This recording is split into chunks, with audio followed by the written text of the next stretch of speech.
13వ అధ్యాయము. మనుష్యుల భాషలతోనూ దేవదూతల భాషలతోనూ నేను మాటలాడినను ప్రేమ లేనివాడనైతే మ్రోగెడు కంచును గనగనలాడు తాళమునై యుందును. ప్రవచించు కృపావరము కలిగి మర్మములన్నీయు జ్ఞానమంతయు ఎరిగినవాడనైనను కొండలను పెగిలింపగల పరిపూర్ణ విశ్వాసము గలవాడనైనను ప్రేమ లేనివాడనైతే నేను వ్యర్థుడను.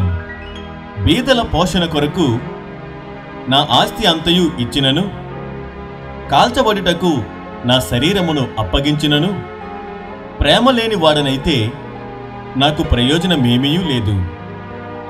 ప్రేమ దీర్ఘకాలము సహించును, దయ చూపించును. ప్రేమ మత్సరపడదు, ప్రేమ డంబముగా ప్రవర్తింపదు, అది ఉప్పొంగదు, అమర్యాదగా నడవదు, స్వప్రయోజనమును విచారించుకొనదు, త్వరగా కోపపడదు, అపకారమును మనస్సులో ఉంచుకొనదు.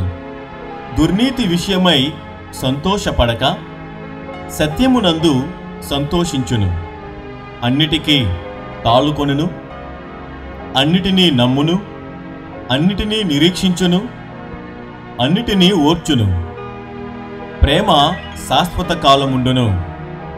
ప్రవచనములైనను నిరర్థకములగును, భాషలైనను నిలిచిపోవును, జ్ఞానమైనను నిరర్థకమగును.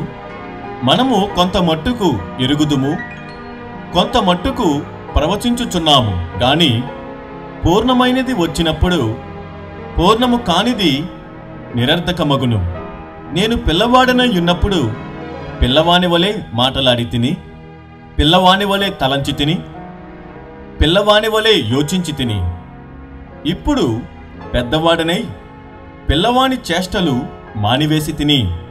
ఇప్పుడు అద్దములో చూచినట్టు సూచనగా చూచుచున్నాము, అప్పుడు ముఖాముఖిగా చూతుము.